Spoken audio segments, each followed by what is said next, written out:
History is being rewritten. Tonight, history takes on a new color, a new dimension.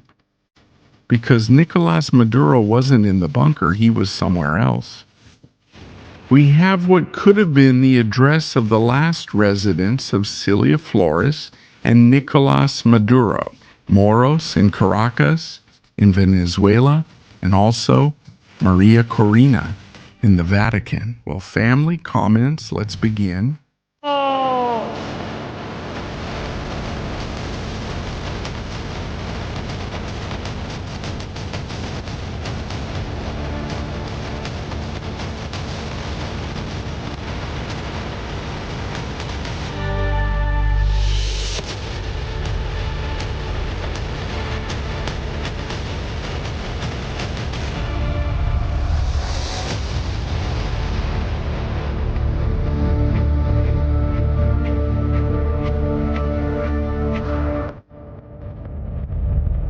Very good evening, family. Welcome to Military Strategies.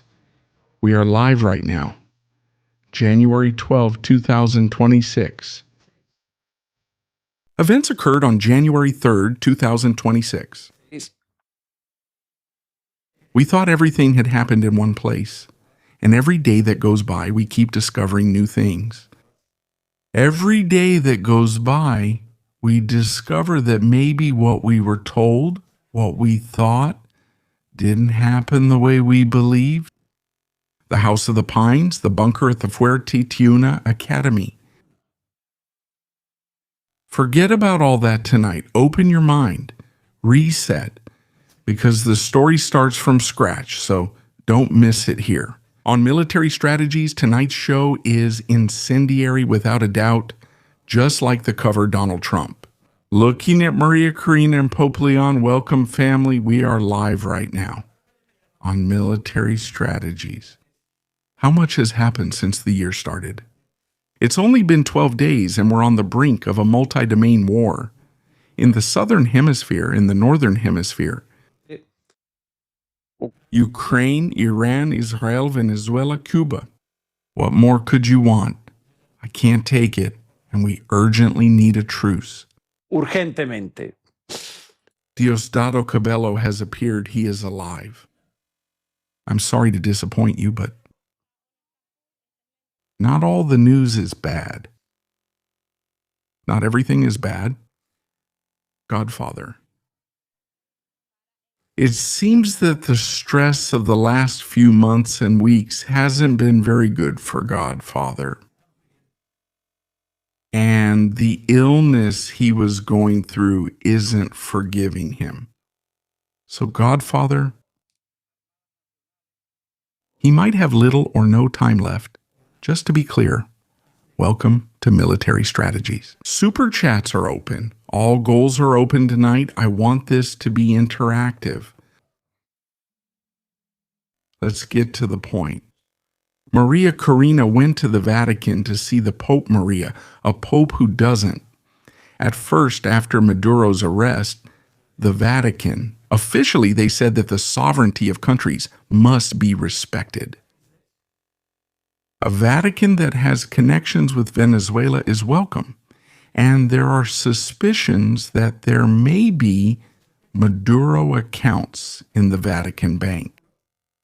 A Vatican that stands against Israel in its war on terror, a Vatican that has criticized Donald J. Trump for a long time.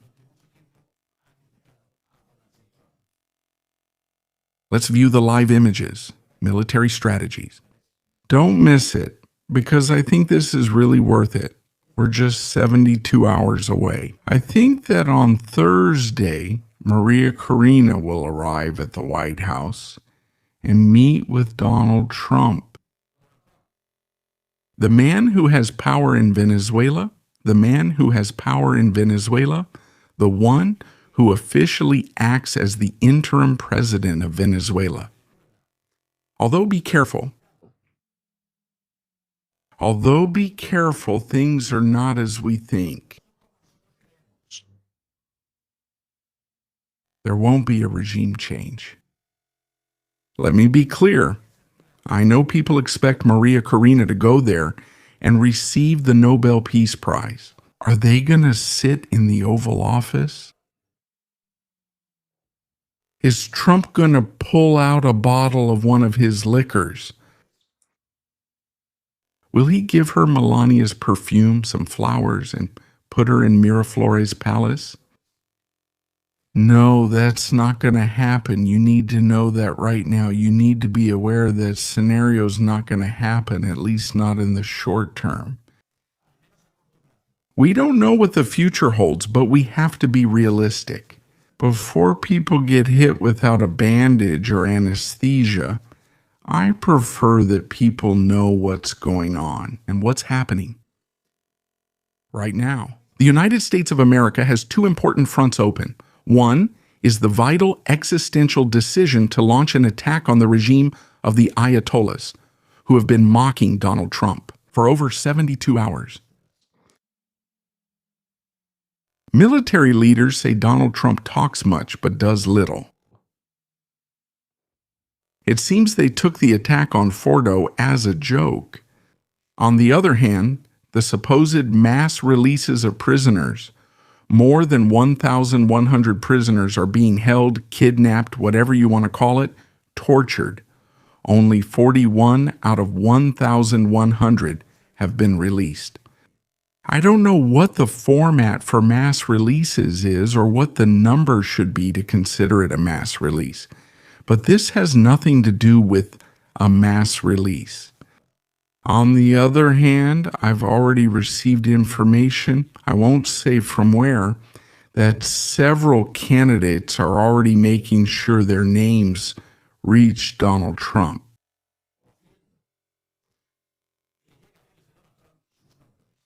What? No, I don't know. Yes, to be clear about this, well, I think we have it here.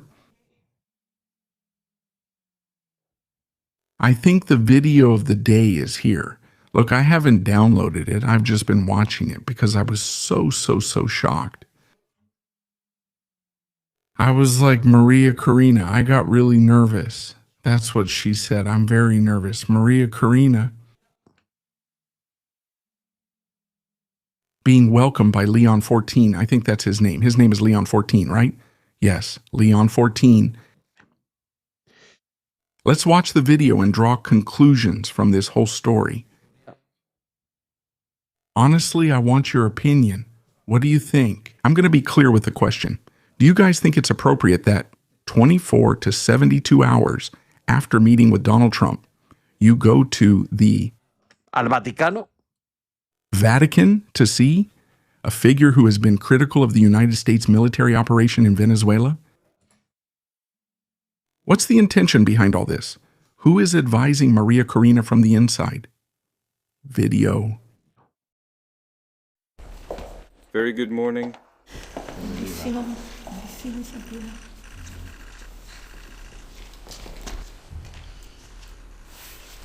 I'm very excited.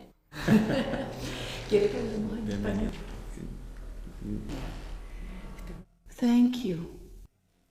I'm very excited. Your Holiness, do you want us to speak in Spanish?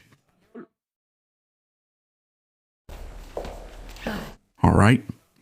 Trump visited the other one, Francisco, who was even more leftist than the Rivers of Purple. Thank you. Thank you. The problem isn't visiting him. Let's see, I think I'm not being understood. There are things that have their time. There are things that have their time. It's exactly the same as the Oslo issue. There are things that have their time. And maybe right now, it was better to keep a low profile until reaching the White House. Maybe that was the best. Careful with this too. Trump is a man of faith. He's a believer. He celebrated the election. He celebrated the Pope's election because he was American. Although he has spent a lot of time in Latin America, in Latam. But of course, From Oslo until now, the most relevant thing has probably been this. The most relevant thing has probably been this meeting with his head of state, and also for millions of people, an identity.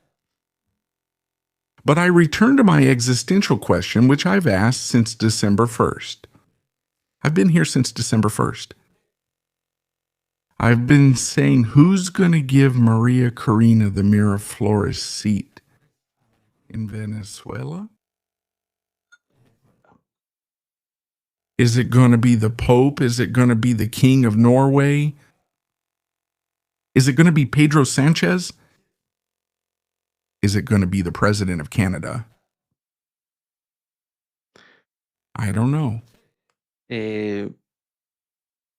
I can't think of anything. Nothing comes to mind. What's the email? strategiesinfo@estrategiasmilitares.com. It's pretty easy. info@estrategiasmilitares.com. Thank you. I can already see comments here from people who are a bit lost or disturbed, who might need a bit of spiritual medicine.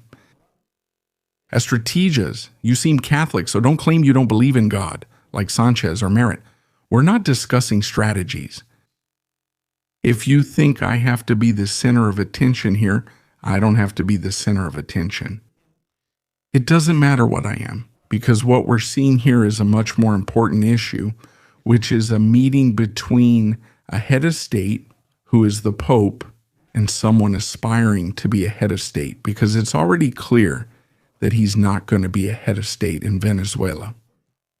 So please stop asking whether I'm a believer or not. The question is whether this is the right time. What positives can we take from this? There is an upside. She has been received, but she has not been officially received as Venezuela's representative. No. That is, she has been received as a Nobel Peace Prize laureate, but not as vice president, representative, or election winner. She is not. Thank you. I'm not sure if she is left-wing. That's for you to decide. There are many archives available so people can form their own opinions. I don't think so. But I don't think she is either. Yes. I mean, neither yes nor no. There's an archive there. When the time comes, it will have to be clarified. Obviously, I think it's an evolution. I think Maria Corina is an evolution. She's a woman who has been in politics for many years. I'm surprised that after so many years in politics and all her experience, she still acts this way. She has been face to face with Maduro, with Chavez, with all these people. I'm surprised by some strategic mistakes that I've noticed throughout this whole story. I think those mistakes aren't directly her fault, but rather because of the circle of advisors she has. But well, this also has its positive side. A visit to the Vatican, receiving a spiritual blessing from the Pope before appearing before Donald Trump. Establish, perhaps through the Pope, who is North American, the possibility that the Pope speaks with Trump and says this woman is willing to carry out a peace process, the establishment of democracy in Venezuela. There are many things that can happen behind the scenes. There are many things that can occur behind the scenes. I'll say this, whoever becomes Venezuela's president, Maria Corina, Edmundo, or anyone else, must truly serve as president for all Venezuelans, including the Chavistas, because we're not going to put the Chavistas on a boat and kick them out of Venezuela. It's turning around a story that then won't have an ending. So I think she has always wanted to have a policy of reaching out, or to please everyone, and sometimes you just can't please everyone.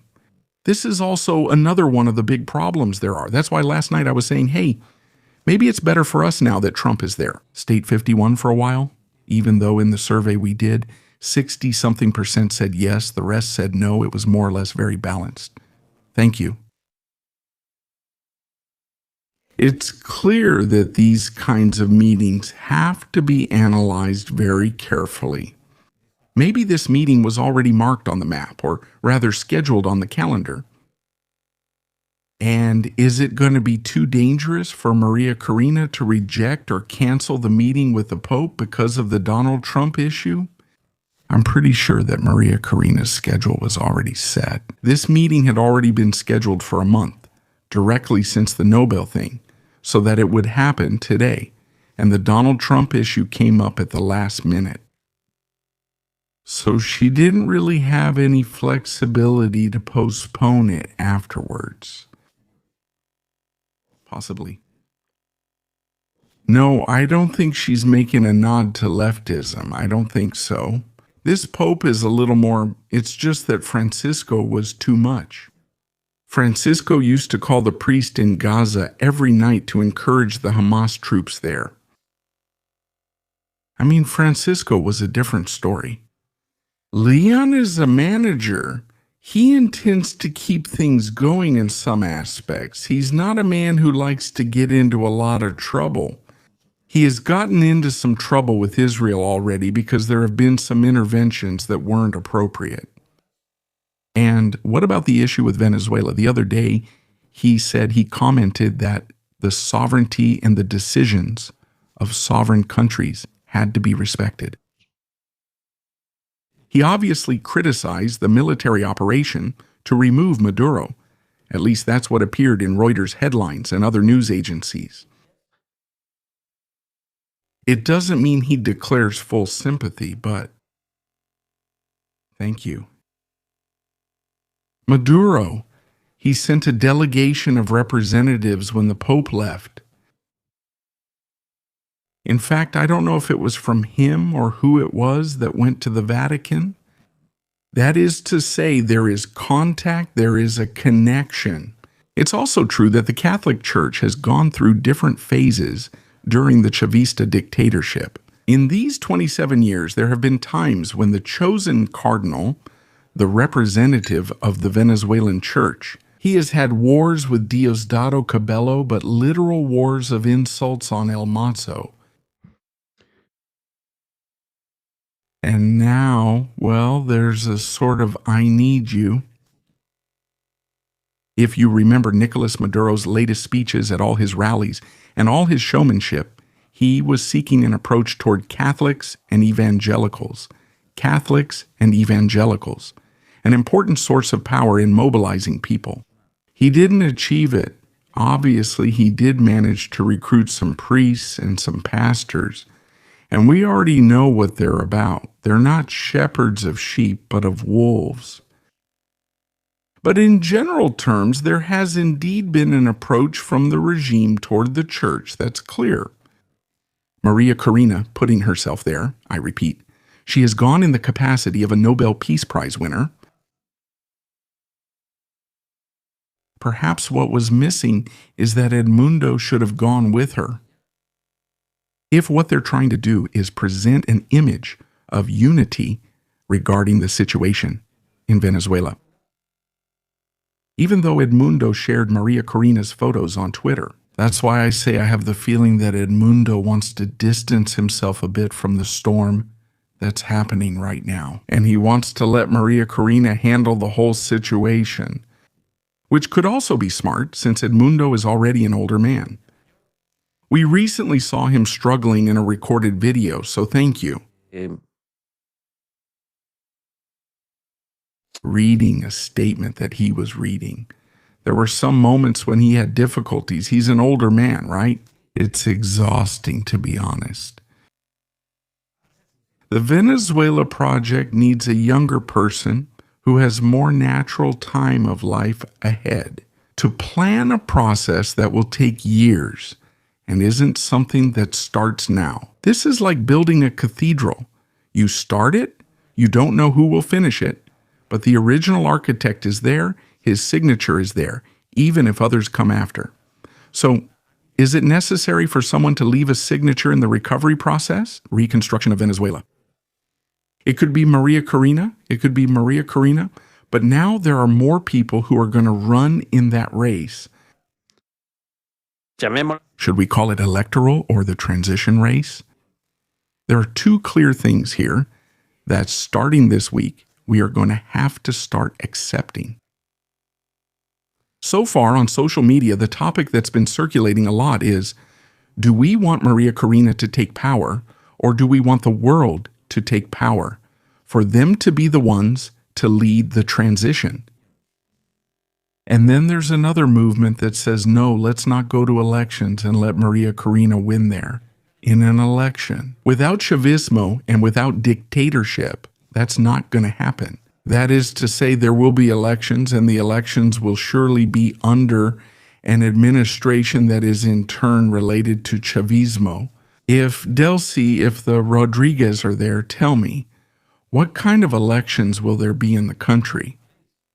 If on January 12, 2026, there are still colectivos and armed people in the streets, I don't know how they're going to organize those elections, but they're going to be complicated, of course, 3-4 years. The future of 3-4 years. If Corina has left, well, it's an uncertain future. It's a future that we don't know what it's going to be.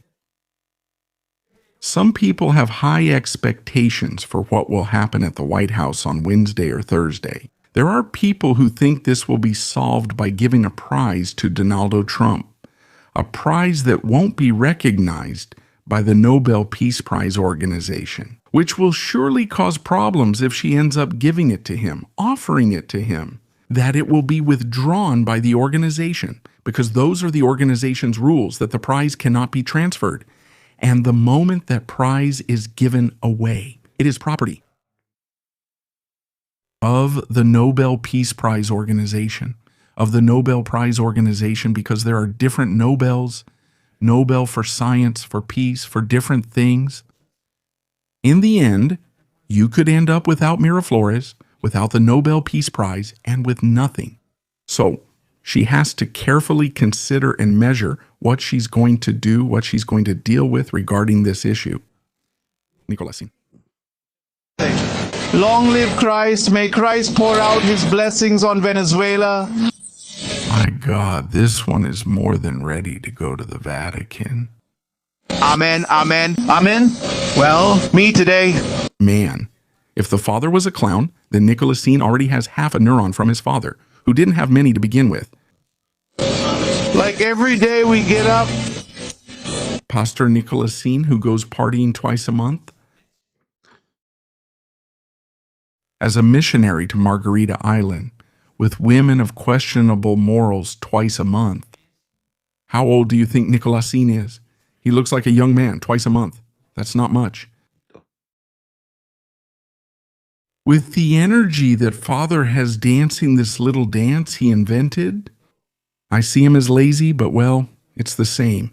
Nothing happens at night with the Russian girls. And selling low-quality flour in Florida, which he had to take to New York because it wasn't good enough to sell in Florida. They told him that we didn't want that crap here, so he had to take it to New York to see if he could get rid of it there. Some neighborhood dealer.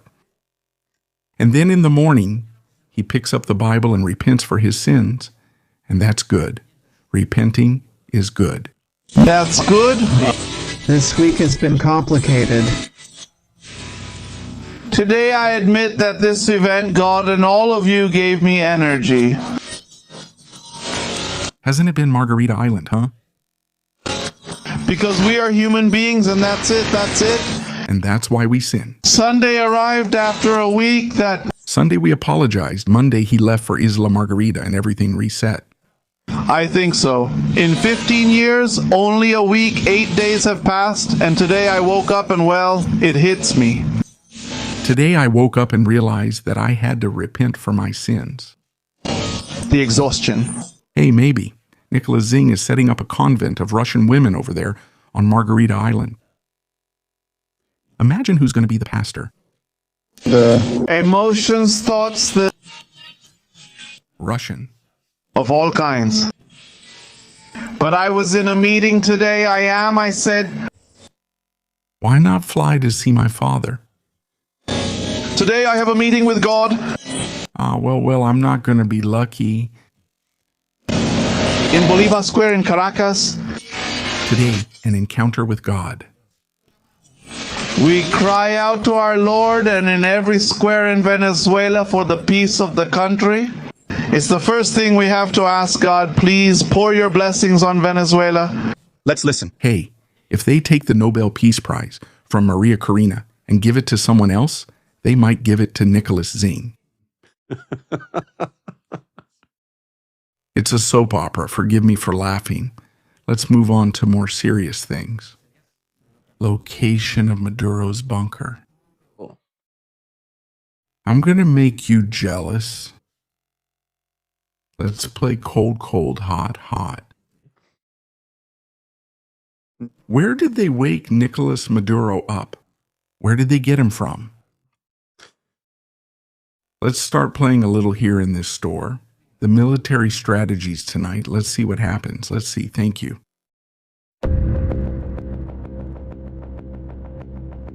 January 3rd, 2026. Yes. Early morning, darkness, cloudy skies in Caracas, low clouds. Thank you. Helicopters that were flying around there, that were there. Coming in and out of the capital city at will. And things happened. Interesting things happened. Thank you.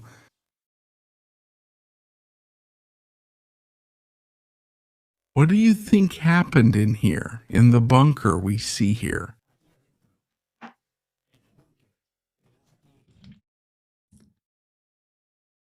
Or was it in the House of the Pines, a bit further up? What do you guys think? Cold or hot? Come on, family, your comments, cold or hot? Casa de los Pinos, cold or hot? I see comments saying cold, cold. I see a lot of cold here. Maduro was in the Bat Cave. Cold or hot? Casa de los Pinos. Question for the chat. Question for everyone. Cold or hot? Thanks. Question, everything. Cold or hot? Hot, cold. They were here. The bunker was later destroyed. There was fighting in this area. Cold or hot? Caliente, dicen algunos. Cold or hot? Cold, hot, cold, hot, cold. Family, very cold. All this area, very, very cold. All this area we're seeing here. Pines and bunker, cold, cold, cold, however.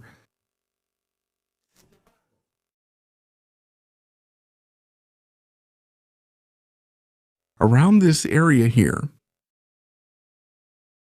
hot, hot. Well, the bunker is warm, the bunker is warm. Where was Nicolas Maduro in Celia's Bat Cave? Where was it? Does anyone know? I know, but we'll return to that soon. Afterwards, yes, there was Nicolas, yes, clowning around like everyone else every day, always up to his tricks. Estadilla only focuses on criticizing and criticizing Maria Corina. No, Pedro, no, Pedro, no, Pedro. You're wrong, Pedro. Please, moderators, don't remove those comments. Pedro has the right to express himself, and I have the right to respond to him, obviously, Pedro. Television 24. No, I don't just criticize Maria Corina. It's just that I see discrepancies and I see things that aren't normal. If the roadmap is different, then that's just my opinion. But no, I don't criticize her. I think she's a person who has experience in politics. She probably could have won the elections in 2024 if she had run in free elections. I have nothing against Maria Corina. She's even been invited to the channel. If she wants, she can come any day and will be treated with respect, courtesy, and especially affection. We're not here looking to take anyone down. That's not who we are, please. That's not who we are. I'm just saying that there are strategic mistakes that should have led us to a different scenario if things had been done differently. That's all, but please, I have nothing against Maria Corina. I think it's fantastic. And spiritually, it's been a very emotional and important moment for her, and we have to respect that. In fact, there's a photo. Sorry about this. This is Domino's. I don't know if this is the photo. That's from yesterday. There's a photo that shows a good connection. Hey, it's important for Maria Corina to have a good relationship with the Vatican. Since there are millions of Catholics in Venezuela, this is important. That's not Maduro. The one there is Maria Corina. Maduro is in a cell. Maria Corina isn't. She's not a criminal, but Maduro is. For now, she's the option we have. The option we're looking for is either for her to be able to carry out the democratic process, the restructuring and rebuilding of Venezuela, or that she can run in the elections or be a candidate. In a future Donald Trump administration, there are several things being sought right now with Maria Corina. The options are open. They're not fully closed. Donald Trump, like I said, she'll come, I'll listen to her, and we'll see what happens. Even so, I think there won't be any changes to the roadmap that has already been decided. The United States is not launching a roadmap. They only start a military operation when everything is clear. That's why, on January 3rd, 2026, they were sure the circumstances, weather, geostrategic factors, and timing all aligned to remove Maduro. Since Maduro left, there have been changes. Yes, there have been changes. Are they enough? No, they're not enough. We have to keep applying pressure. But no, I'm not saying that, nor am I criticizing Maria Corina.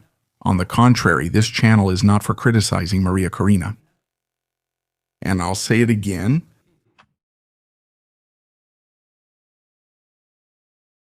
We are not in that scenario. Back in December, look at what I said in December. I said and I commented that the opposition had to be more united than ever. More united than ever. And I say it again, the opposition has to be more united than ever. So I stand by my words. I don't take them back, and I'm not going to make content to please anyone. Pedro, I'm not going to do it.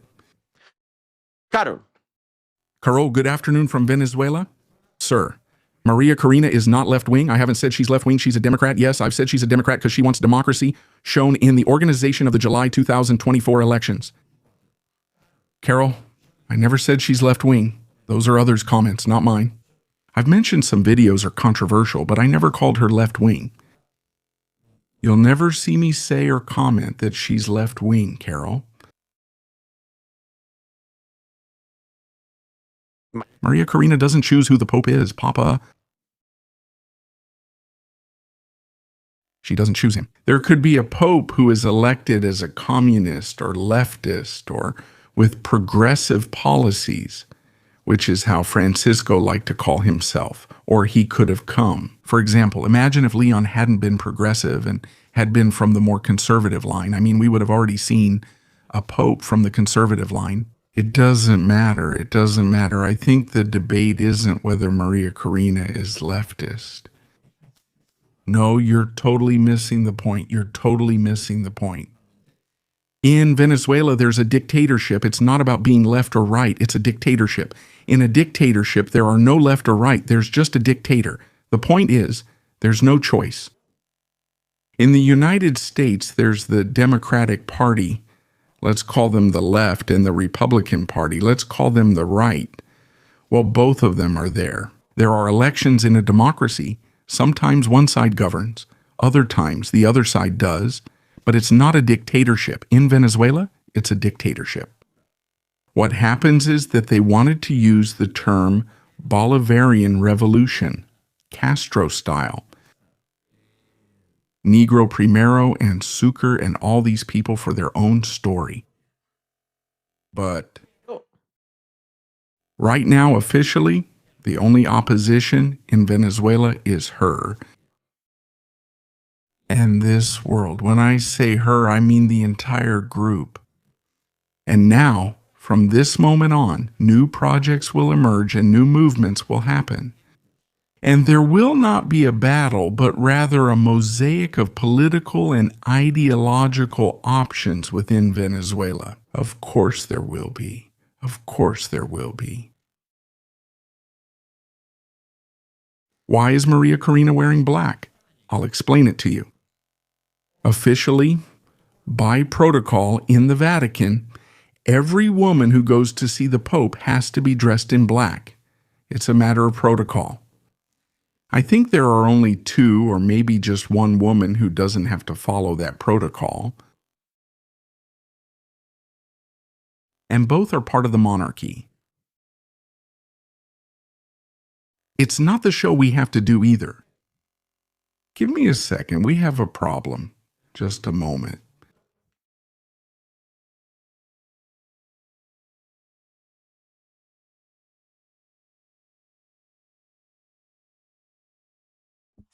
It's done. It's done, family. We have a setback here, but I think it's already solved now. These are protocol matters. Black is a protocol matter. In fact, there are some who even have to cover their heads or have to wear their hair up. It depends on the type. It depends on the protocol matter. Within the Vatican, someone informs visitors seeing the Pope, this is the protocol. You must wear a black or dark-colored suit. Donald Trump, for example, at Francisco's funeral, broke the protocol. Everyone was wearing black, and he wore an even darker black or something like that, for example. But it's always Trump. It's required. Even the veil, see, he's putting it on now. Maria is putting it on here. It's mandatory. It has nothing to do with choosing black, please. You see, sometimes you look for too many things in something that isn't there. And if she happens to wear black, so what? Why does she want to wear black? What does it matter? It doesn't matter right now? Officially, I was saying there's an opposition, whether you like it or not officially, which is Maria Corina and Edmundo. Now, new ideologies are going to emerge. Of course, I have no doubt that soon the Venezuelan Republican Party will be created aligned with the policies of Donald Trump. Absolutely, and it's normal for that to happen. And look, it's good, really good. The more candidates and the greater the pluralism and ideology in Venezuela, the better. The more representation of the people there is, the better. The more a democracy is consolidated and the further away we get from a dictatorship. Because right now what we have is Chavismo in the opposition, which is what we have, and that's it. Let's leave this topic, which I think is a hot topic, but we can't ignore it. It's something we had to discuss. I find it emotional. She looks very emotional. Maria Corina, congratulations. Thank you. Good morning. Good day. Good day, good day. Of course, political pluralism and power reside in the specific people. This already happened in the Roman Empire. There was an emperor and a senate, but the senate held the people's power. In the end, the empire ended up falling. Dictatorships end up falling. She was very excited. I'm very excited. She says it, and I'm excited. The Pope just smiles. He says welcome. He smiles. Impressive. We pray for Venezuela. It's a difficult time. The Pope must have conveyed to him that peace must prevail, that reconciliation between peoples must be sought. There's no need to watch the whole interview either, since this was private. Obviously, whatever they talked about, She must have expressed the situation to him, especially regarding the issue of political prisoners. I think Maria Corina must have gone so that the Pope would put pressure on the issue of political prisoners, which I think is really good. Look, you see, this is something positive. She went because she knows it's true. Now the regime is turning to the church to maintain its foundation, as Nicholas Singh did. By bringing out a Bible, do they have to listen to people who represent the church, in this case, the Catholic Church, the Pope, or influential pastors from the international evangelical community? Not. So, if you ask me, I don't think it's that bad. Maybe I would have waited. But I suspect it was a meeting that was already scheduled and couldn't be changed. So, the timing is what it is. You're not going to miss the chance to see the Pope either. Not being there at that moment is also a marketing move. Let's change the subject, family, or else we'll get bored.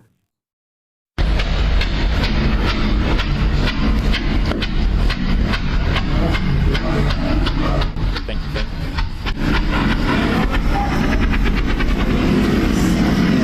you.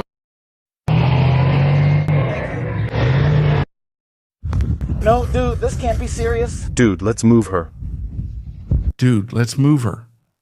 I love that one. That one in Spanish, it's really funny. Record there, wait there. Record, dude. He's not messing with me. Dude, I can't believe this shit.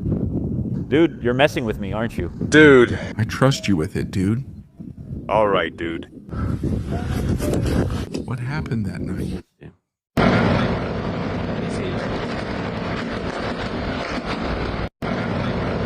What happened that night, really? What happened? No way, Marco, seriously?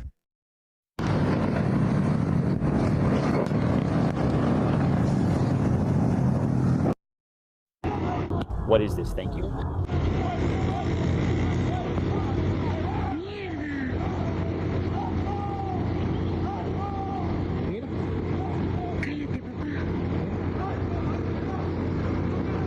What really happened on January 3rd, 2026?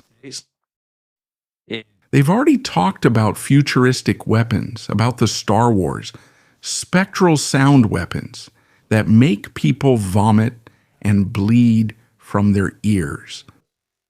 Everything has been talked about, everything has been said, everything has been discussed. There's someone, not me, who has spent a lot of hours on this, and I've also spent quite a few myself. And that's why I'm going to give credibility to the work I've seen, because there were some points, some parts of the story that I still didn't have. To complete the whole picture, what happened that night, I'm going to give it credibility. Maduro wasn't at the Los Pinos house or in the famous bunker we saw or thought about. There's a third way, and it's based on the places where the helicopters landed that took Maduro out, the MH, the Chinooks that took Maduro out, the Blackhawks that were providing combat support, and the whole team. All the equipment was concentrated in an area that is indeed inside Fuerte Tuna. But it's not the one we thought. It's not the one we thought.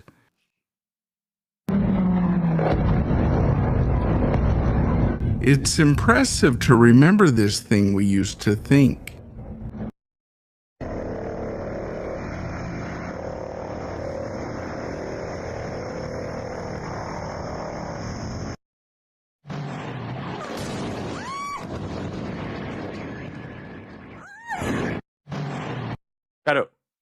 Of course, that night was a combination of thousands of things that happened and thousands of stories. Thousands of stories and thousands of things that happened at the same time. Hot.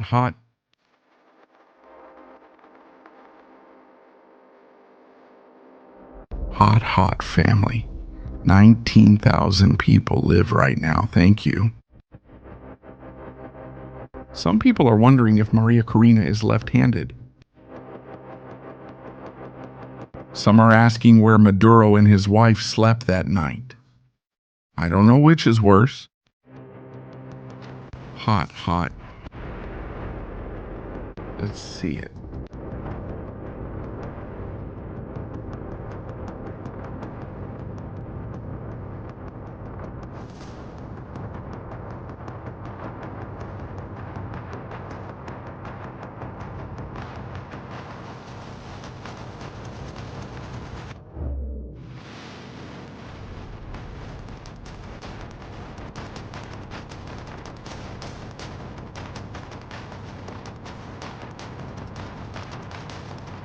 We made it, family. We made it to the moment. Where we burn ourselves completely. The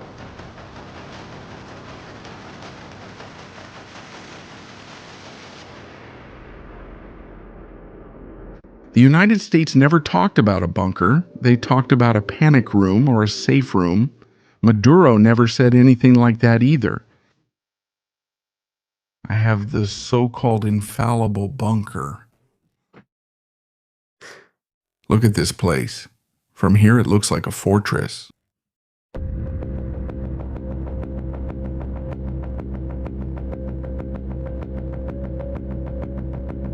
That place we see is the last one to join the history of January 3rd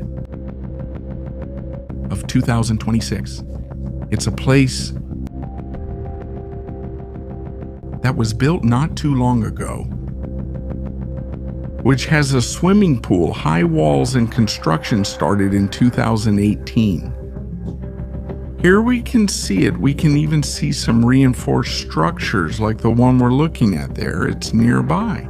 Besides, surely another important part of this story, and we'll see it later. Look at this area here. Recently built.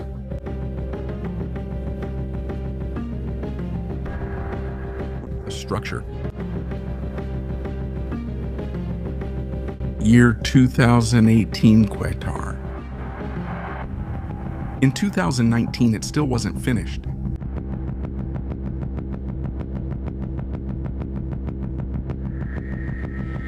Still under construction. At the end of 2019. In January 2020, this place was inaugurated.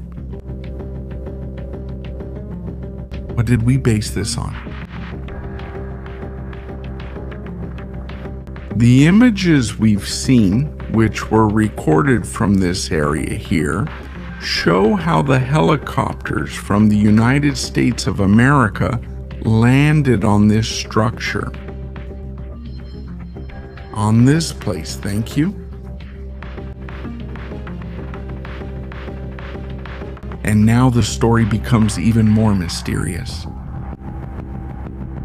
Who are the people who lived around here? It was Nicolas Maduro's Praetorian Guard. There were enough of them there. Nico was in this place.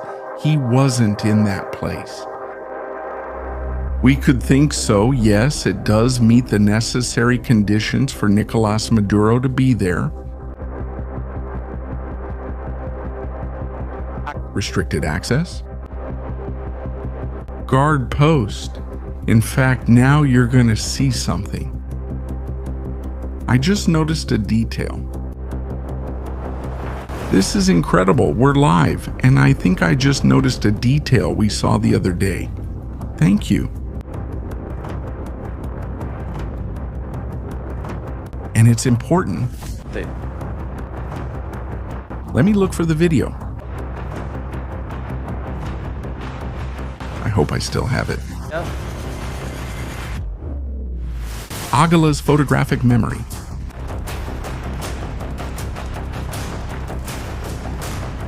If it's not there, it's somewhere else. I'm still looking. From here, let's see.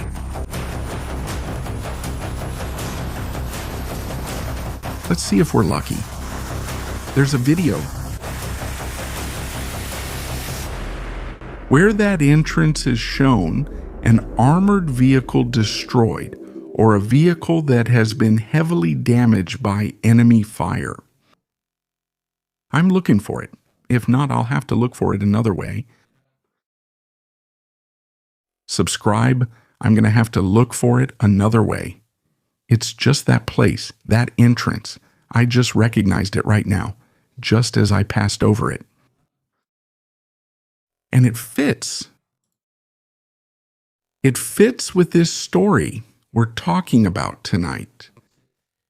Yes, instead of the necessary conditions for Nicolas Maduro to be there, there's a protected entrance. It's isolated. It's in a somewhat remote area. I'm going to try to find the video. Let's see if I can find it on an account I follow, which I think is where I got it from. In other words, the conditions are right for Madurin to have been sleeping there with Celia. A distraction is created. In Fuerte Tiuna, another sector is attacked, troops shift to the other side, and Fuerte Tiuna's anti-aircraft systems are destroyed. That was important too. The damage. It draws attention. We should look for a satellite image, and we're going to try to do that now. A recent satellite image to see if it's already available on Sentinel, because of course that could really be it. It could very well be the place where Nicolas Maduro might have spent his last day in Venezuela. His last night. Maduro's last night in Venezuela. I've got the video. Here it is. Here it is. Let's see if it's the same place.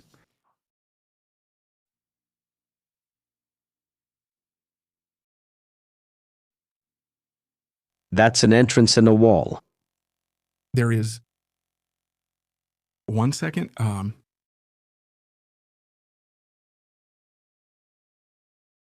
There is an entrance.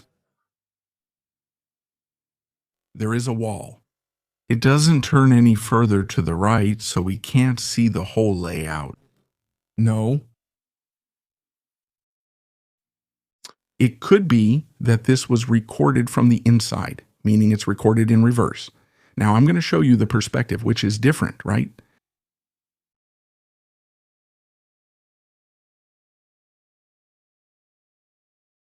This way it might make more sense.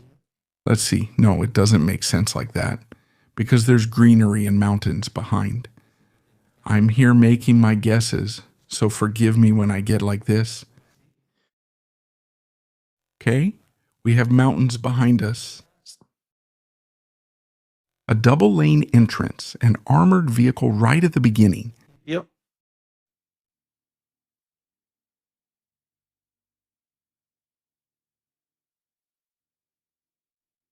Some trees behind. Look, those trees that appear in the video could be this one here.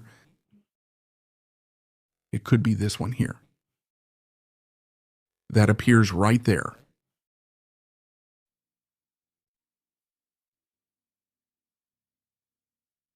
We'd have to look at the part.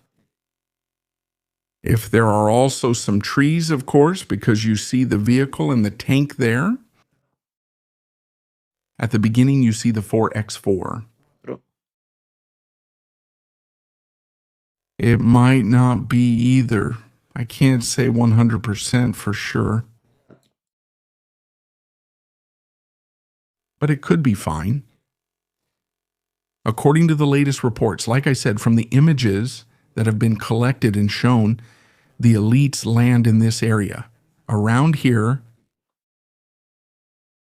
there are high reinforced walls. There is a previous access. There is a parking area. There is no car parked in front of the house. Supposedly, let's say Maduro, we see here some checkpoints, security checkpoints. Most likely, we see here some very important person cars. It's an area that's different from the rest. Fuerte Tiuna. Venezuelans, if you can, please tell us what this place is. If you know it, if you think there's information about this place that you know, please let us know.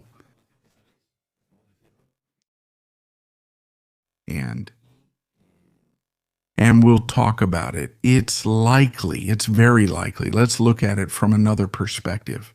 At 2:01, Operation 2:01 was launched.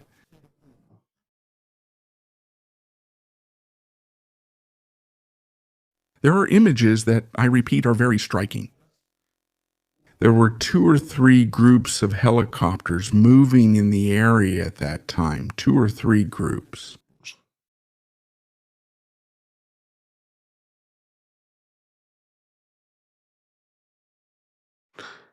Bruja del... Zonas donde se utilizaron los Chinook para bajar es... Here. And from this high area,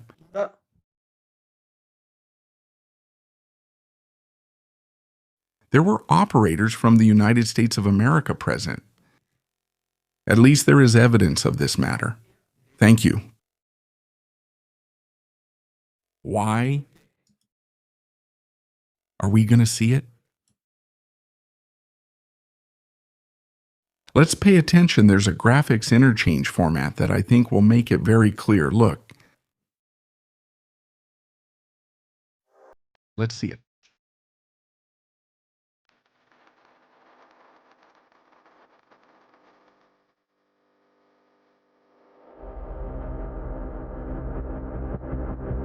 Let's see, everyone, if what we're seeing makes sense. Circle landing. Bombs falling behind the other side of the mountain ridge. The MHs fighting from above. 2 Chinooks come in flying very low.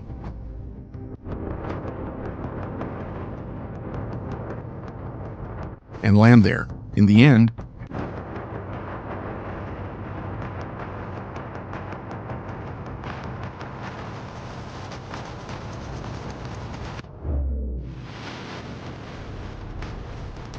we rebuilt.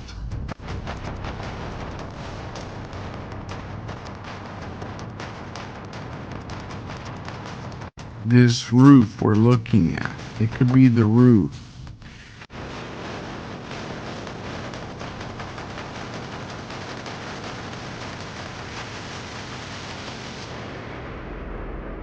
Of this area.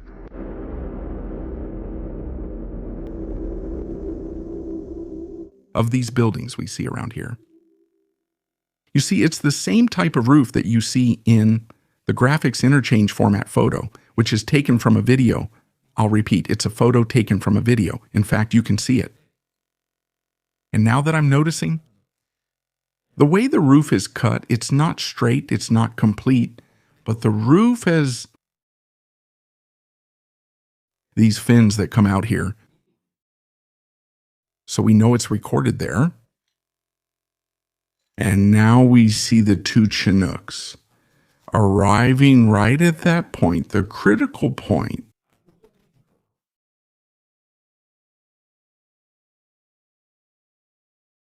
We see them coming down the mountain. That is, they're coming down from right to left.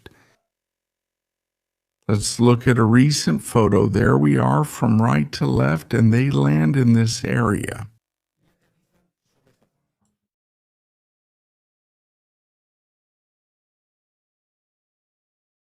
What do you think? What? What are you thinking right now? Family? What?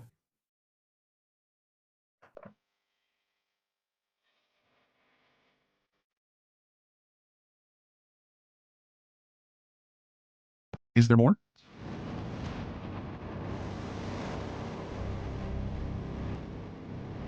July 2025. 5.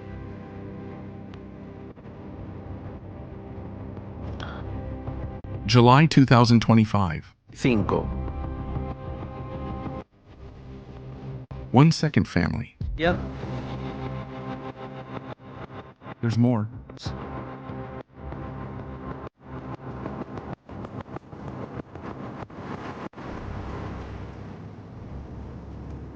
Get ready. There's more. July 2025. 5. A tree? A table?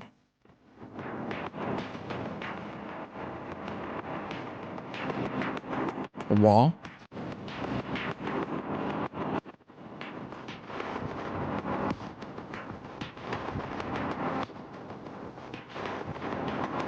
Get ready.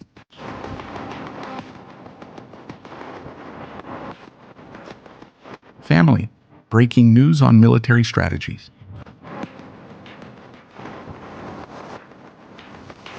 July 2025. Go.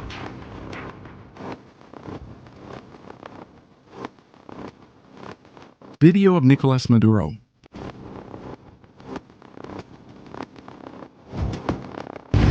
Well, we're here. See Article 5 of the Constitution. Sovereignty resides non-transferably in the people who exercise it, directly in the forms provided in this Constitution and in the law, and indirectly through suffrage by the bodies that exercise public power. So you see, because this is the basis of direct democracy, it's already in the 99 in Article 5 before Article 19. Yes, so the shark... Please watch the video carefully. It once undermined sovereignty, but now sovereignty is direct and we're building it. Today we've had this beautiful election. There are still several hours left to vote, several hours left to participate, to support the youth in the public consultation. I've already voted. Have you voted? No.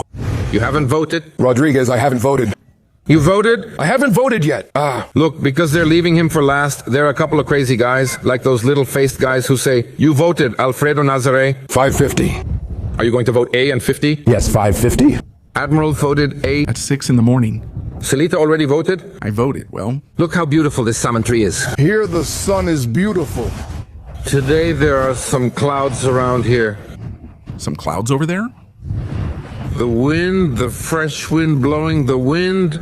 And get ready, because today democracy triumphs, peace triumphs, the imperialists, the fascists have not been able to defeat us, and they never will. Pay close attention to the video, okay? Never. Today is a beautiful day of participation.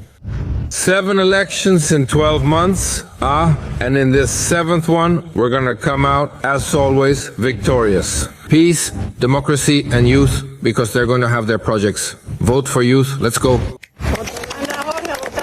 Let's go. They're going to vote for me. They're going to vote for me. Let's go vote. Let's vote. Let's begin. Let's begin. Family? All right. This. Do you know what this reminds me of? Charlie Kirk. Reconstruction of a murder. Well, this is a reconstruction of an assault. You have to see the massive watch Nicolas Maduro was wearing. Wasn't that the idea? Sovereignty? Let's get started. First, attention. This image. Pay attention to 3 elements in this image.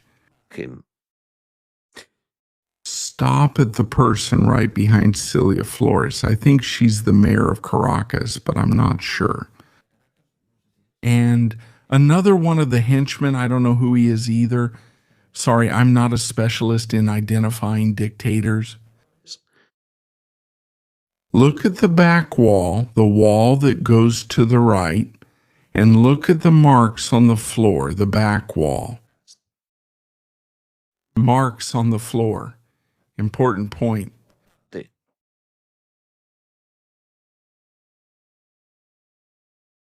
We start with this.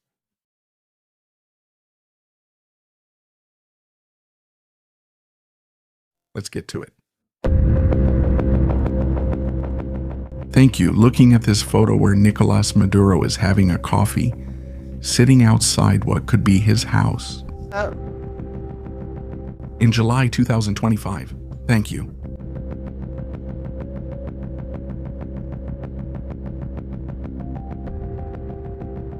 We have a wall similar to the one behind the image, in fact. To do it right, let's give this a little more touch.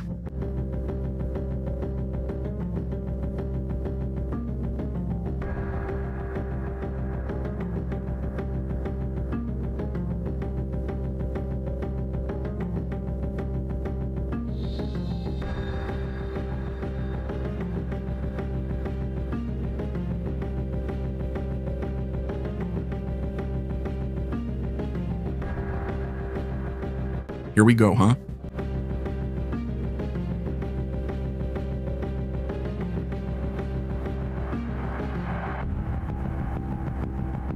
doing well.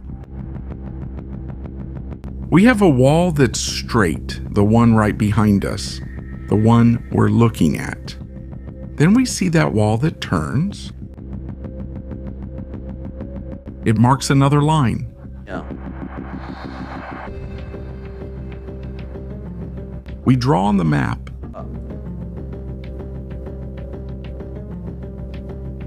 We change the color.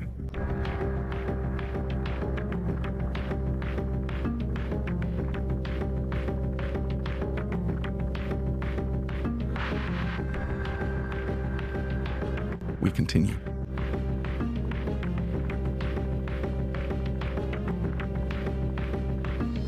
Then that same wall spins again. Look, there's a kind of pointed ledge in this area here. Pilar Masa.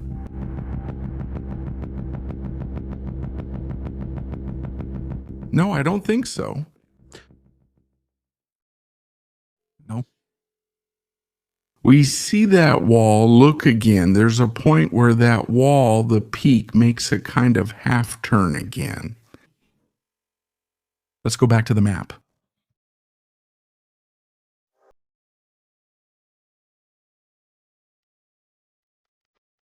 That kind of small angle.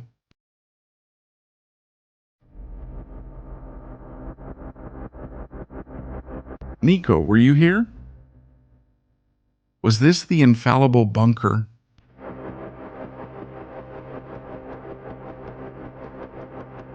Blue color? We followed trees.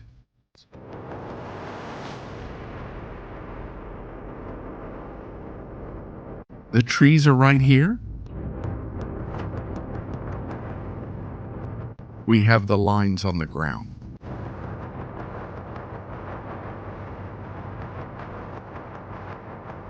We see the other piece of wall and a structure.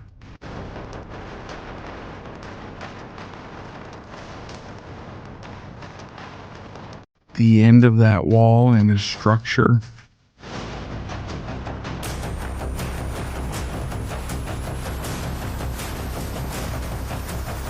We see that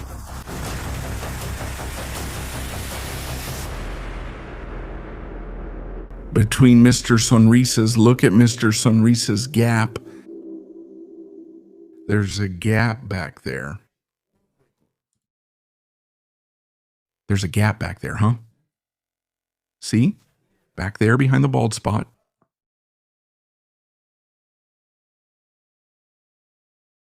There's a gap between the two structures back there. And there are 3 electrical devices. Look above his head. 3 electrical devices that look like 3 circular containers. Thank you. 3, 1, 2, and 3. You can see them clearly, right? 1, 2, and 3. I don't think we need to continue. Confirmed. Nicolas Maduro was here. July 2025. 5. Nico, were you there?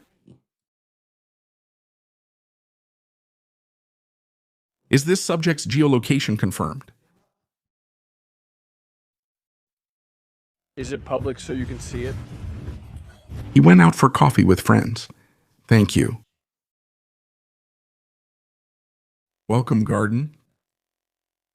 Tremendous, huh? This is tremendous, family. Yeah. All right, let's continue. Please, right now, everyone, share on Twitter, Facebook, WhatsApp, groups, new title of the show.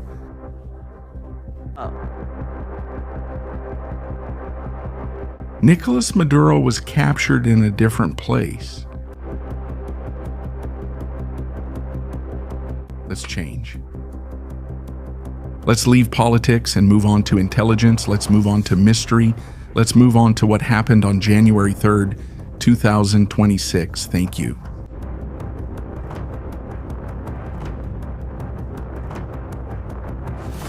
Where was Nicolas Maduro captured?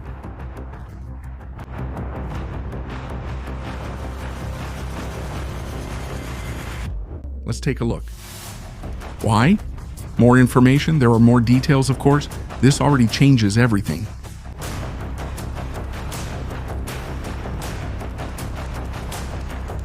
This completely changes the story. Yeah. It's no longer a bunker. It's no longer an underground operation. It's storming a building. Film. Someone had the blueprints of that building. Did someone from the inside betray Maduro and tell United States intelligence where the dictator was hiding? Again, we're back to square one.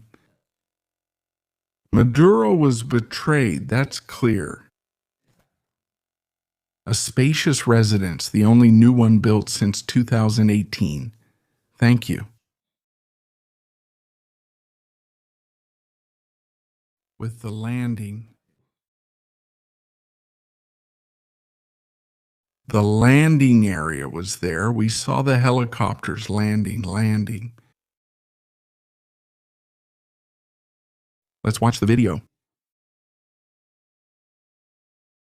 Let's look for the video so you can see what we're talking about.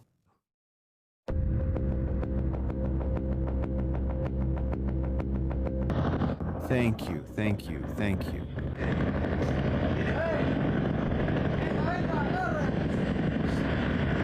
Let's zoom in.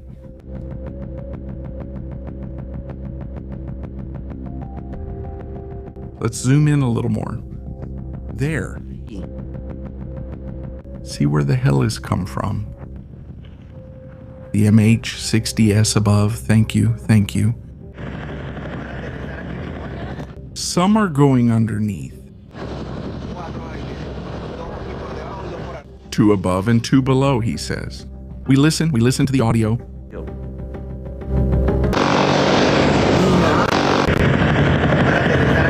They're going to land right here, thank you. Thank you. Thank you. 4, here they come. 4, here they come. By the way, I insist on where this is being recorded. From where this is being recorded, the video is also geolocated.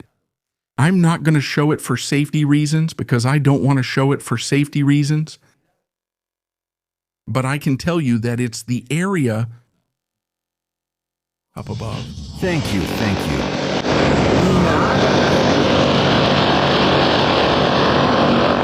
Look, a helicopter is landing here in this area.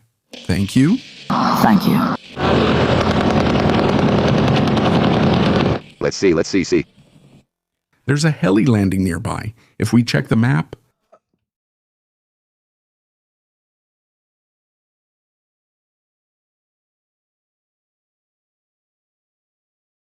the heli is landing on this spot. On this area.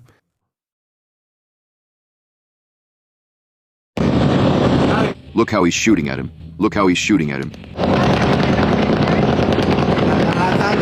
Another heli is approaching. A rocket is coming out over there. Thank you.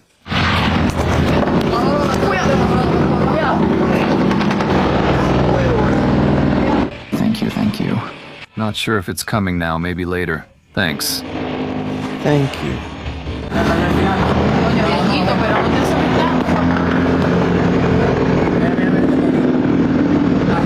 One landed over there. One landed over there? They're saying one landed over there? We now see the MH-60 helicopter taking off.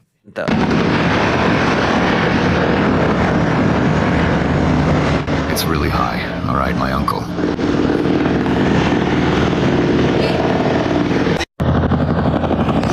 Of all the videos from January 3rd, this might be the most important one in the whole blessed story. The one we're watching right now could be the key. And this family has recorded the capture of Nicolas Maduro. Is it to do an interview with him? I know which building it is. Incredible, of course. What were the helicopters attacking up there? What was being attacked at the top of that mountain on the other side? Well, I think it's clear. They were attacking this area we see here. Thank you.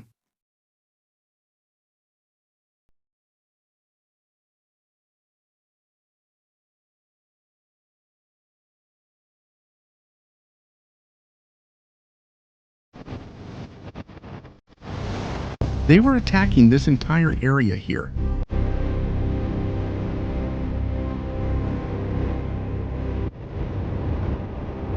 Here it was bombed. They also bombed this area to destroy the Eagle arsenals, so they wouldn't come out with the Eagles to shoot. This arsenal was attacked from here to create a distraction, also because there are electrical devices to leave them without power. At Fuerte Tiuna, they tried to leave them without electricity. A curtain of fire was created between Maduro's residence, which was this area here, and the rest of Fuerte Tiuna. There are probably more videos and people don't want to publish them, but I'm sure someone had to record it. And here. Someone must have the video. A video that could be worth millions of dollars, they say. Maybe we'll never see it. We're alive, folks. Working on military strategies, solving mysteries that will make history. Incredible. And now the question is, what's going to happen? What's going to happen now? Sorry, no, you can't hear me. I was saying, excuse me, it's just that I like loud music. I was saying that someone has to have the video of Maduro's capture. Someone from these houses must have recorded what happened here. In this place, someone must have recorded what happened at Nicolas Maduro's house. This one we see here.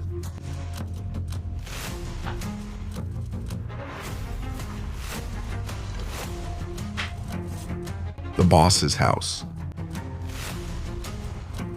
And that video, if someone has it from these buildings, especially, it could be worth something if they sell it. Quite a few zeros. This might be the video of Venezuela's most important story. So if anyone has it, they can sell it. You have to release the video, family. You have to publish it. It's impossible that no one has let it slip by. I'm sure not, of course. Trot saw it on multi-screen. He saw everything live. He saw everything 100%.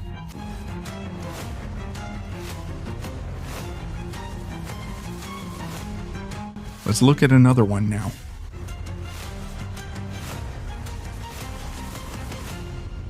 This is getting more and more and more exciting. This is really picking up.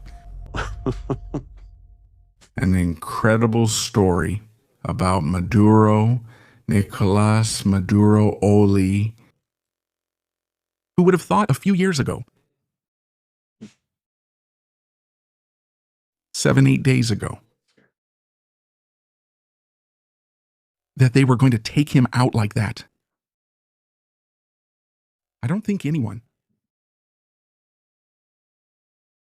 I think he never imagined this story would turn out like this. I think it's him. You can never imagine something like this. Not even close, not even close. Okay, let's take a look at this.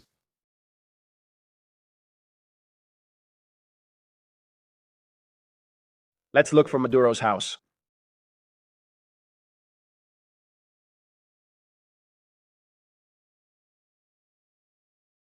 It's down here. It looks terrible. Sorry about the satellite quality. It looks terrible. Picture of him. We don't have a recent image from November, so we can't use it. It's useless to us. Let's look for another option. November image. I was saying, here, right where the cloud is, that's where Maduro was. Let's look for something else. Let's check the National Aeronautics and Space Administration satellite. If that night,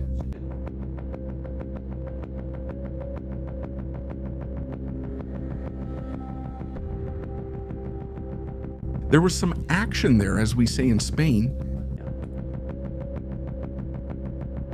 Day 3.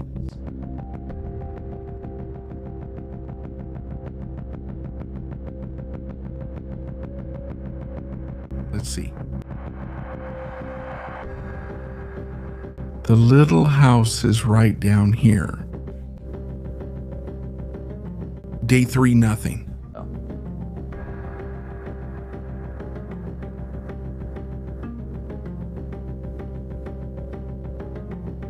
This area was attacked because there are fires in this area. Day 4.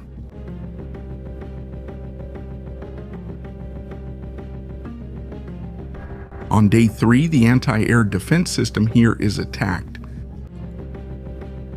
And this area is attacked too.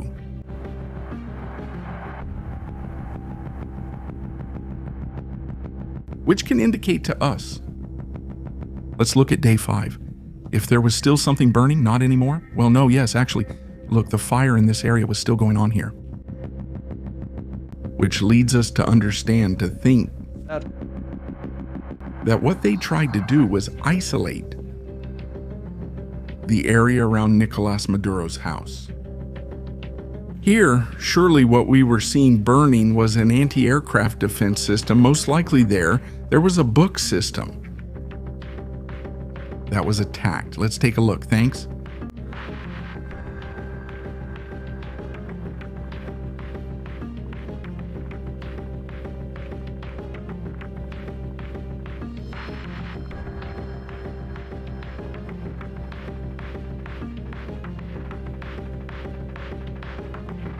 Let's see what's happening there. Let's go. Let's go.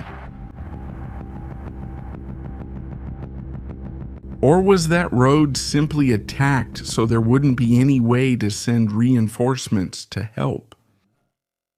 That's also possible. It's another option. It's another option, also very likely. Let's see if we spot anything suspicious around here, something that shows us some Earth movement. Look over there. If there could have been a camouflaged anti-aircraft system here, there, to provide security for Nico's house. There it might make more sense here in this area.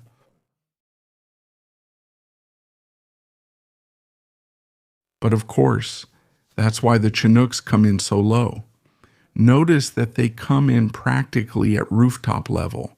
They come in here covered by the mountain ridge. They arrive. They assault.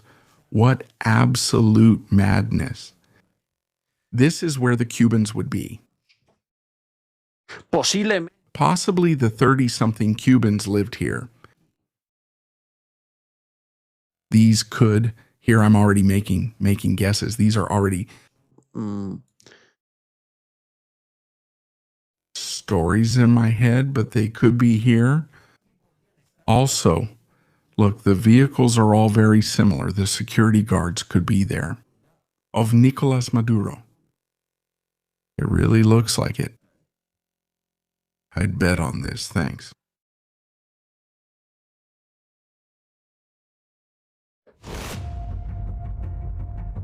I'd bet that all the Cubans were here. Thanks, he caught them.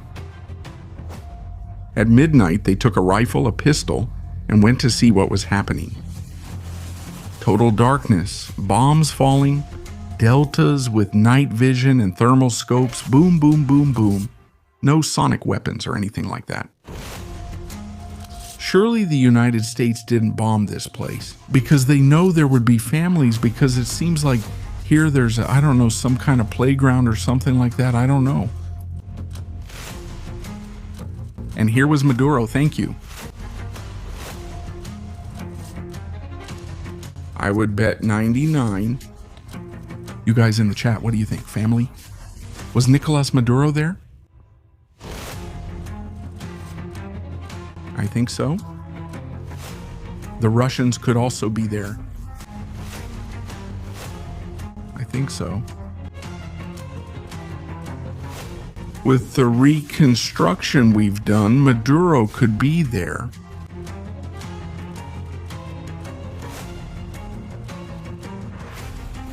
The security team in this house, Cabo, Danya, guards inside.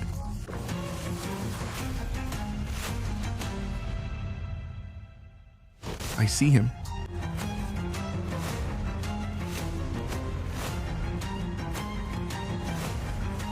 Note, he even changed it.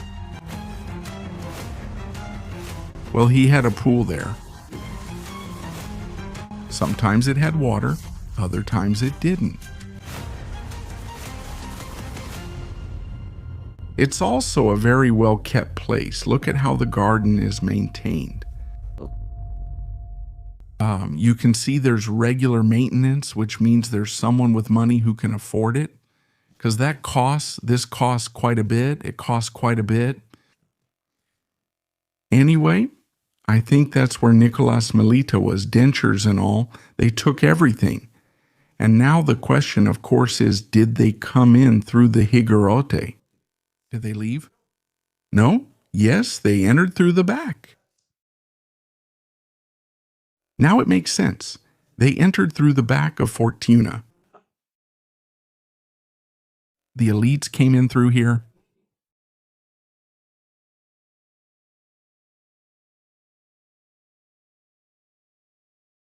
The question is, did they leave through there again, same route, or did they leave towards La Guaira?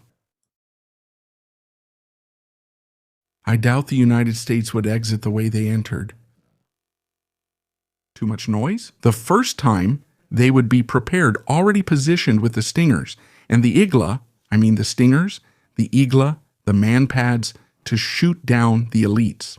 They probably took another alternative route to exit through another point, most likely the point I mentioned at the time, coming in here straight to the sea.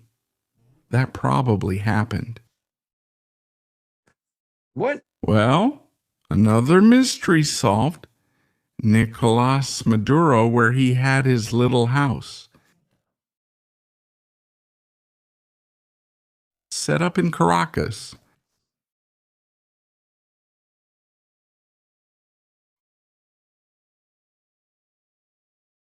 Amazing. By the way, I have to laugh at this. Let's watch this video. Come on, the right wing to our friend Javier Negre's newspaper.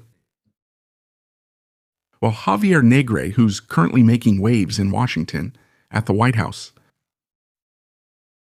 Soldier, survivor. I was listening, I heard the explosion, I heard whistling. It was just whistling for a moment. I didn't hear a helicopter, nothing like that. And when I ran out, I took out my 2 Igla missiles, and I remember when I took out both Iglas, I put the launch mechanism on it when I put it on my shoulder. One fell, a Roman next to me, I don't know. And that's when I went flying with the soldier. Sergeant First Class Wilfredo, who was the one who stayed conscious, got us out because we were left unconscious. He says he flew and I was dead. He also went flying. Where were you all? Where? Were you all? At UNEFA. At UNEFA near La Carlota, right? And what we felt was the impact. And when I got up, everything was already collapsed. Everything was destroyed, everything. Hey, but his face is intact, huh? The box, everything. And that's when I went down to ask the commander for instructions. He had been blown away. They rescued him. But then he went down to ask for instructions. And he was carrying 2 launchers. He says he had 2 man-portable air defense systems and that he armed both of them. Anyway. And where did they make you? I have an acronym here inside. On my leg. On my leg? Yes, I have it here, inside here. Let's see where it is. What do you think about this? Hey, About this attack? I really don't understand why. It can't be done any worse. Why do they do that? We Venezuelans are just trying to move forward. And we are Bolivar and Chavez's children. We'll always move forward, little by little. The Venezuelan Rambo is standing firm. In Terminator, can you handle that much? Yes, I'm standing firm. It's firm and hard. I'm standing firmer than ever. Because this isn't done. Thank you. Thank you. This isn't done. Even I wanted to stay in my position, but they told me I had to come here because I was injured. Thank you. Thank you. Thank you. You have to see. The first part is that first it went flying. It's like the Power Rangers. It went flying. It's made of Madelman rubber. Universal soldier, son of a gun. Well, so where are they here? The weapons, those sonic ones? What happened? Well, I know. I heard the explosion. I heard a whistling sound. Wait up. Javier, this is fake, man. The right-wing newspaper, our friends, this is fake. Just pure whistling? Just pure whistles. I didn't hear a helicopter or anything. And when I ran out, I grabbed my 2 Igla missiles. I grabbed my 2 Iglas. I mean, as if I was carrying both Iglas. I had them in my pocket. He loaded and fired both Iglas simultaneously. He's like Terminator. He blew me away when I took out both Iglas and set up the launch mechanism. He set up the launch mechanism and he flew and flew. And when I put it on my shoulder, a scent fell beside me. A scent fell beside me. One, I don't know. A bomb? I don't know. And then I went flying with the soldier. I went flying. I opened my wings and started gliding over the airport at the La Carlota military base. Sergeant First Class Wilfredo. El sargento primera Wilfredo Also took off and landed on his feet. He stayed conscious and got us out. He stayed conscious, so Wilfredo must be stronger. The one from Star Wars? We ended up unconscious like that, and that's how we stayed. And I was bitten too. where were you all? Uh-huh. Where? Were you all? At UNEFA.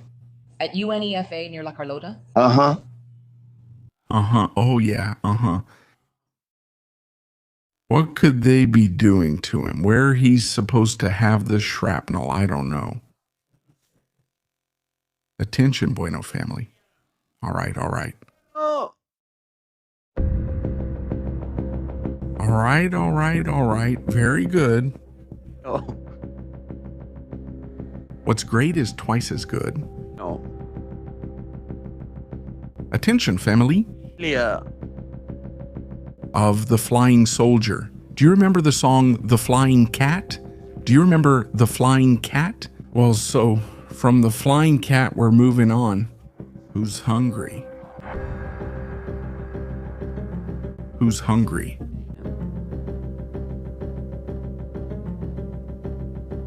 I'm in the mood for it. Today, Domino's, I'm gonna order Pixaner Domino's from the Pentagon.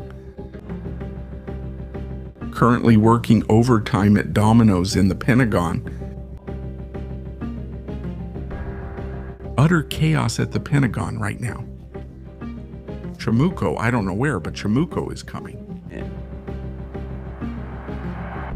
Chamuco is coming.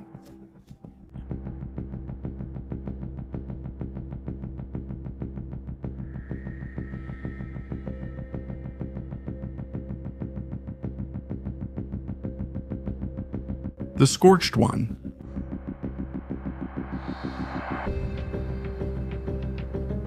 We have the footage of when Madelman went flying. And survived.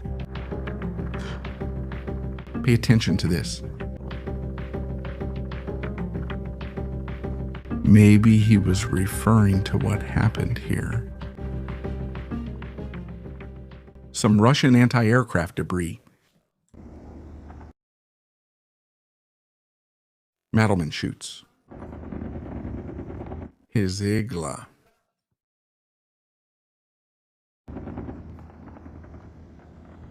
And I started to hear something that began to fall. Oh my God.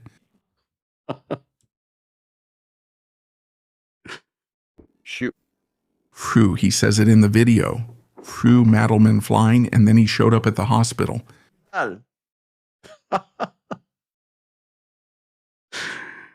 Tremendous. Completely tremendous, the story, huh? Even I would have believed it at another time. People would have said, wow, what a survivor. He deserves a medal. A real medal. Statement from the United States Embassy. Thank you.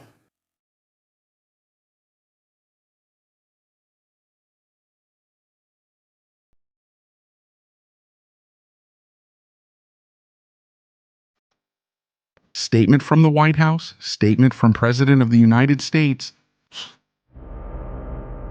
And I wanted to finish the show a while ago, and today I didn't even want to go live, and I was tired. And I was saying, well, nothing's going to happen today. How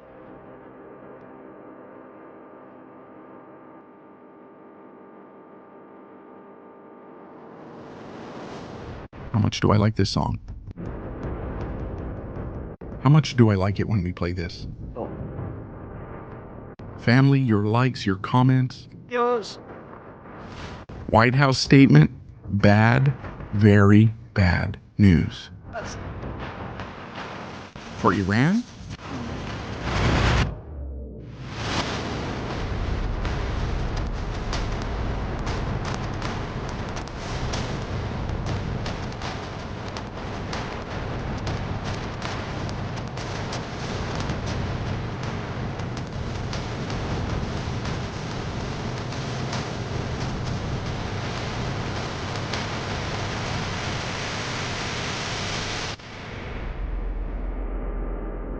When the drums of war sound. Here you come. Virtual Embassy of Iran of the United States in Iran.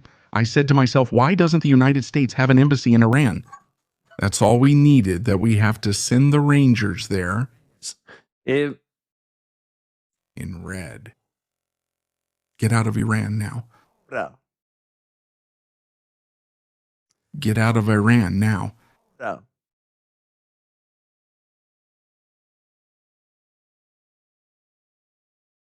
Dual nationals, both Iranian and American, must depart using their Iranian passport so that they don't get kidnapped and do it through Turkey or Armenia, but leave now. By land, by sea, by air, by tunnels, leave. You have to get out of Iran.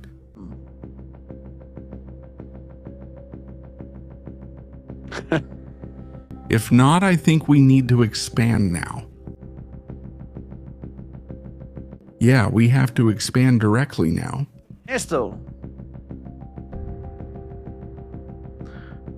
Why is the United States saying we must leave Iran now?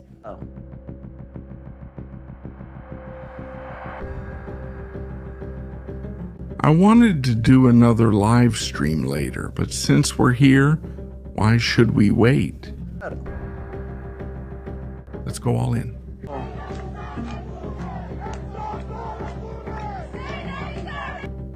Images from tonight in Iran. The flames in Isfahan, at this rate, will reach the nuclear reactor. Thank you. The situation in Iran right now is out of control. They still don't have internet.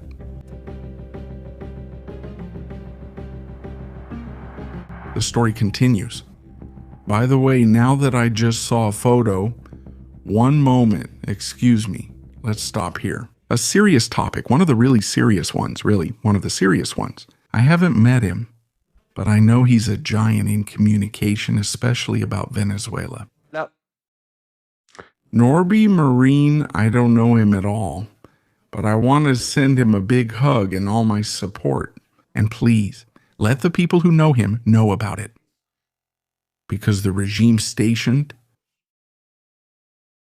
Servicio Bolivariano de Inteligencia Nacional vehicles at his family's door in Venezuela, No. asking Norby's relatives questions until the tyranny falls. They are persecuting content creators. They are persecuting journalists, communicators, and people they don't want to talk about Venezuela anymore. No. A big hug for Norby Marine. I don't know him at all. I don't need to know him. I know he does an excellent job, that he is a giant in communication, and that his family is standing by him.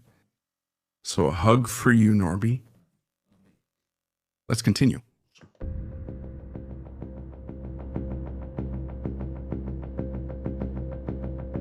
Of course, it's just that the topic of Venezuela.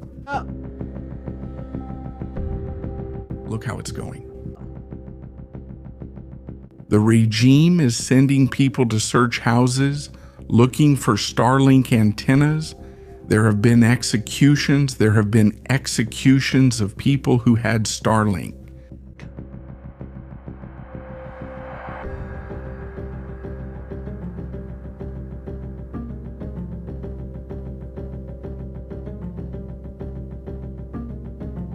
United States, we have to get out of Iran.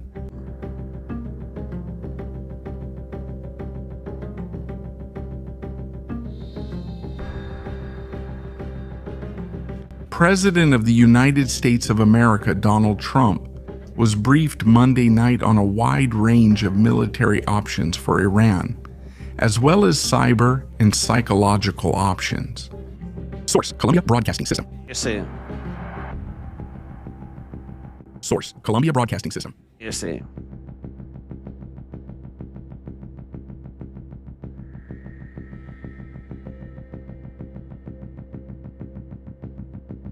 Security alert from the Secretary or Department of State.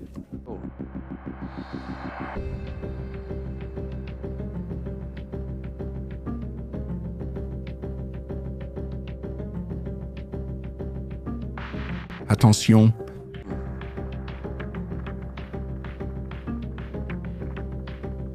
Donald Trump. Breaking news, Donald Trump.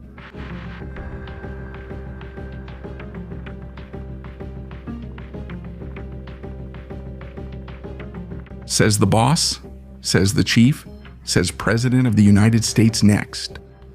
With immediate effect, any country that does business with the Islamic Republic of Iran will pay a 25% tariff on all business conducted with the United States of America.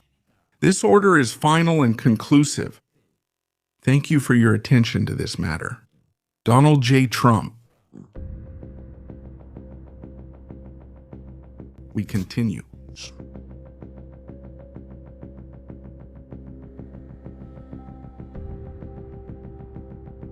The Iranian National Revolution is unstoppable. Tonight, Tehran, fresh footage from Tehran.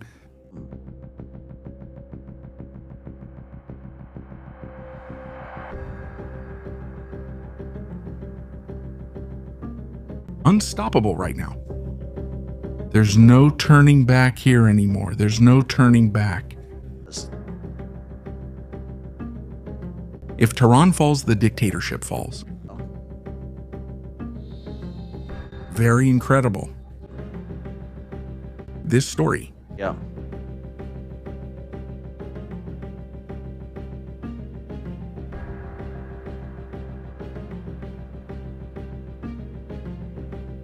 Let's continue.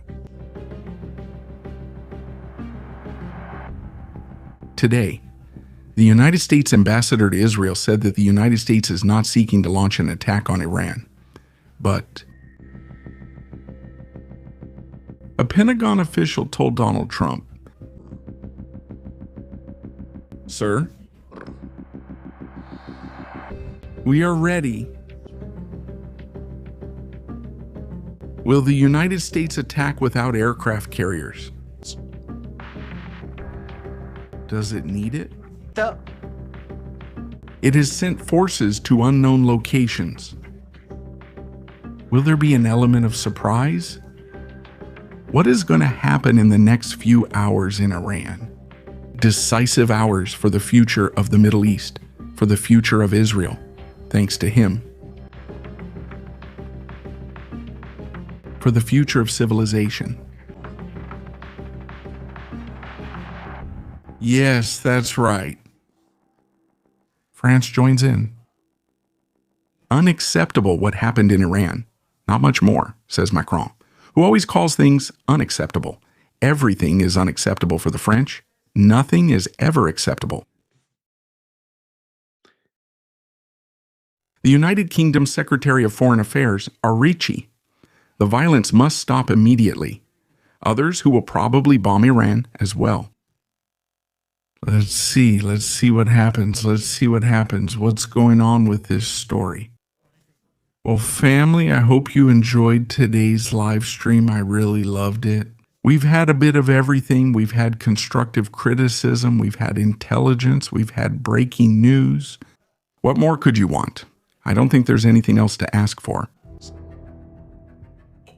And it's just that this week, Maria Corina at the White House. Padrino, who we don't know if he's alive or dead. Diosdado is making threats again.